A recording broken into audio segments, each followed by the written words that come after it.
Bonjour, ça fait très plaisir de vous retrouver et bienvenue dans cette vidéo dans laquelle on va parler des 3 meilleurs thèmes WordPress à l'heure actuelle et comment choisir un thème pour son site.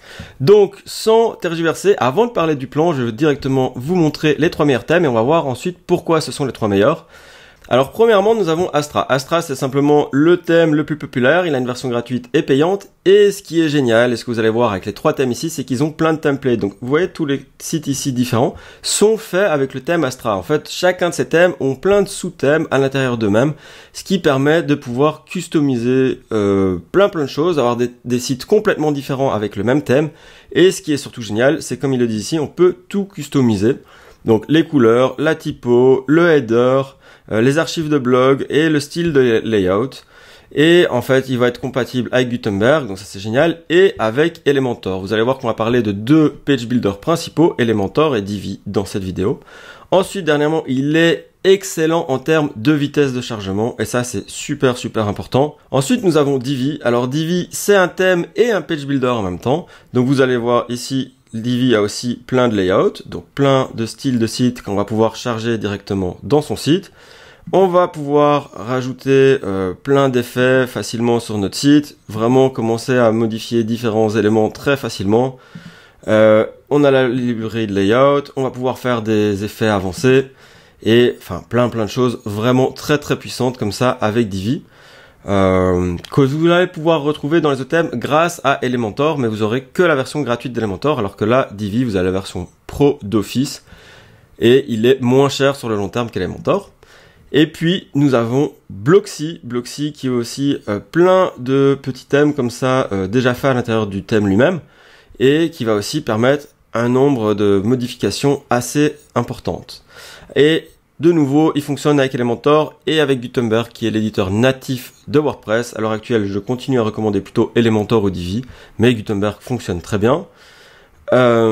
Juste un peu plus limité. Et puis même chose, on va pouvoir tout customiser. Donc il y a plein d'options de customisation. On peut modifier les headers, donc les menus en haut de page, etc. Les footers. On va pouvoir jouer sur les couleurs, les backgrounds, etc. Faire des modifications avancées de typo et avoir des layouts vraiment modifiables facilement. Donc ça, pour moi, ce sont vraiment les 3 meilleurs thèmes. Et maintenant, je vais vous dire pourquoi. Quels critères prendre en compte pour bien choisir son thème? En fait, avant, dans l'histoire de WordPress, on prenait un thème pour son design.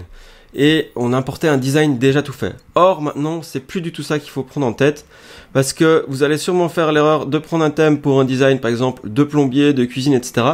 Et en fait, il va convenir très bien, mais dès que vous allez pouvoir modifier et faire un peu autre chose que ce qu'il y a dans le thème, ça va être très difficile. Et c'est ça l'avantage avec Astra, notamment, et Divi, ou Blocksy, c'est que on n'a pas ce genre de problème.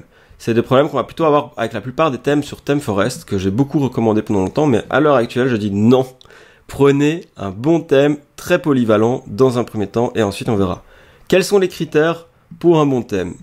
Alors, j'en ai cité quelques-uns, mais le fait qu'il y ait des templates, le fait qu'on peut facilement le customiser, le fait qu'il soit évolutif, que le code soit propre, ça c'est super important. Pourquoi? Parce que ça le sécurise et ça rend votre site plus rapide, donc c'est plus important, ça a un impact sur le référencement naturel de votre site, donc le fait d'être bien trouvé sur Google.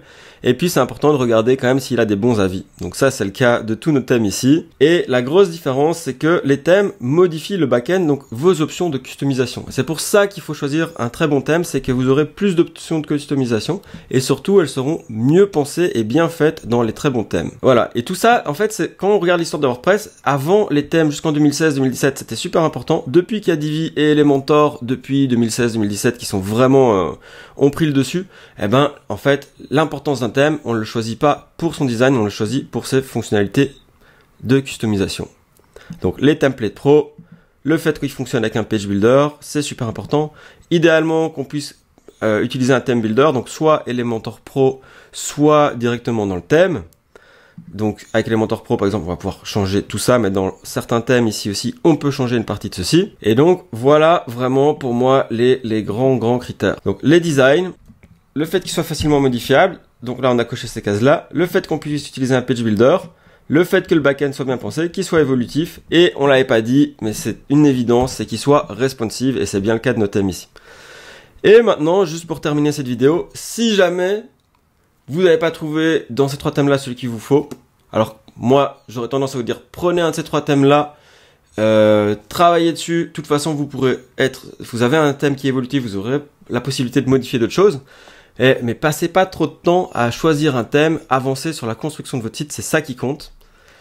Mais sinon, voilà une liste d'autres thèmes vraiment bons. Si vous voulez plus d'infos sur ces thèmes-là, posez-moi des questions en commentaire. Surtout, par contre, ne prenez pas trop ces thèmes-là. C'est des thèmes que j'ai recommandés dans le passé, mais que je ne recommanderai plus, vu en fait l'évolution du marché. Mais si vous êtes dessus, bien sûr, ne changez pas tout votre site pour autant. Moi, je pense que c'est juste, quand vous commencez votre site, c'est bien de choisir un très bon thème qui réponde aux critères et qui soit évolutif, comme on l'a dit. Voilà, je vais m'arrêter là pour cette vidéo. N'hésitez pas à poser vos questions en commentaire ici dessous.